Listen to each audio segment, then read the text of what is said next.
Сен мені танымай қалдың ба? Неге үндемейсің, Мақсұт? Ол тіл қатпады, босағада тұрды да қойды. Бір-бірімізді көрмегелі 30 жылға жуық болды. Мақсұт, сен соғысқа кеткенде мен 28 едім ғой. Ол үндемеді. Қартайдым, Мақсұт. Ал сен осыдан 30 жыл бұрынғы қалпыңда қалыпсың. Ол үндемеді. Танымадың ба, Мақсұт? Мен Қадишамын ғой. Сені әні келеді, міне келеді деп отыр едім. Жұрт көрсе сені менің балам дер. Сен сірә сол сөздерден қорқып тұрсың ғой. Ол үндемеді. Босағада тұрғаның қалай, Мақсұт? Төрге шық, өз үйің ғой.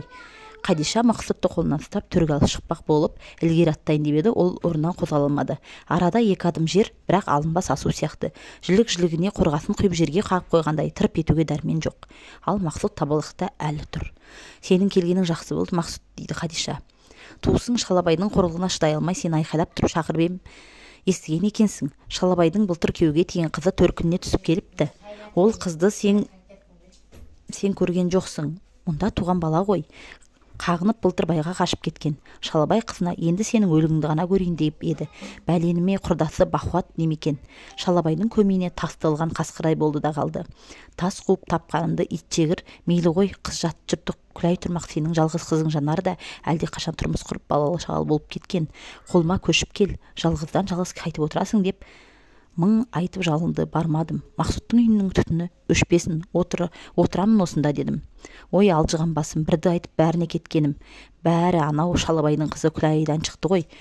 Күләй күйеуімен келіп түсті. Ауыл болып жиналдық. Күйеуімен Күләй алып келген қоржынның аузын өзім ашамын ғой деп отырғанмын. Ат жағынан алғанда менен жақын кімі бар?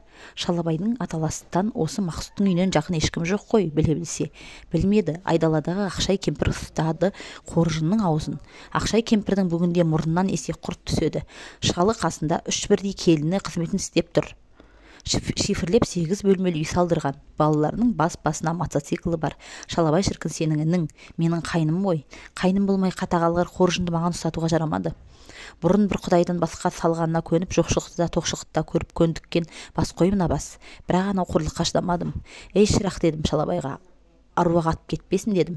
Егер Мақсұт болса, мен кіммін? Қадиша болар едім. Алдымнан көлденең жүрмес едің шірік дедім. Мақсұт жоқ болған соң мен сияқты жетім кемпірді елемейсің ау дедім. Аруақ атқыр болмасаң, анау Ақшалай кім? Мен кім? дедім. Жат жөн білмейтін құдай көргенсіз едің дедім.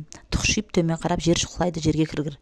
Ал әлгі Ақшай құтырсын. Алдартының бөрі жалмаған қақпас деді мені. Өліп қалмай жападан жалғыз неғып отырсың? Қоржыныңның аузын ұстаған сенің нетең қақпас деді. Әй Ақшабай дедім мен де. Қаным қарайып кетті. Алдартын жалмап жалмауыз болайын деп құдайдан тілеген жоқпын дедім. Мақсұт көппен бірге әскерге кетті. Сенің байың қарақбас қысап әскерден қашып жыл бойы тауда тағы болып жүргені жоқ дедім. Қызым Жанар болса тұрмысқа шықты. Құдайға шүкір қызыл балалы шағалы дедім. Өзім болсам Мақсұттың отын өшірмей түтін түтетіп отырмын. 40 жыл қырым болса да жалды өледі. Кебене киген әйтеуір бір келеді. Мақсұт үйден кебін кибаттанған жоқ қой дедім. Оның мен семіз деп сойған жоқпын, деп татқан жоқпын. Қайдан қақпас боламын дедім. Сөйтіп ем, сорлысың сорыл деп Ақшай ерін шығарды. Еріне күйдіргі шыққыр тағы 30 жыл күт деді. Мақсұт деп кекетті. Күтемін дедім. Жыл күтемін дедім. Сөйттім де ызаға шыдай алмай айқай салып далаға атып шықтым. Қайдасың, Мақсұт деп айқайладым. Үйге енді кіріп отырғаным да осы еді. Сен келіп қалдың, Мақсұт. Ақшай енді не бетін айтар екен бәлем. Кімсініп қыздан келген қоржынның аузын ұстап дәреже жетісіп еді, қара бет болып қараң қалғыр. Ол үндемеді. Бәрі үнсіз тыңдап босағада әлі тұр. Неге үндемейсің, Мақсұт деп Қадиша сонда шыңғырып жіберді. Қадиша өз даусын өзі шошып оянды. Кәдімгі үйде жалғыз өзі. Таң атып қалыпты. Сиырды сауып табынға қосатын уақыт болыпты. Шынынан тағы түспе деп өз-өзіне, шынынан Мақсұт бір тіл қатпады ма деп өз-өзіне. Ал шындығында Қадиша Ақшайдан көрген қорлығын арыз етіп айтқандай, сол түсте Мақсұт сай-сүйегі сырқырап егіліп еді. Қаншама жұбату сөздер айтып еді Қадишаға, бірақ өлгендердің көзінен еш уақытта жас шықпайды. Өлгендердің сөзін тірілер еш уақытта ести алмайды.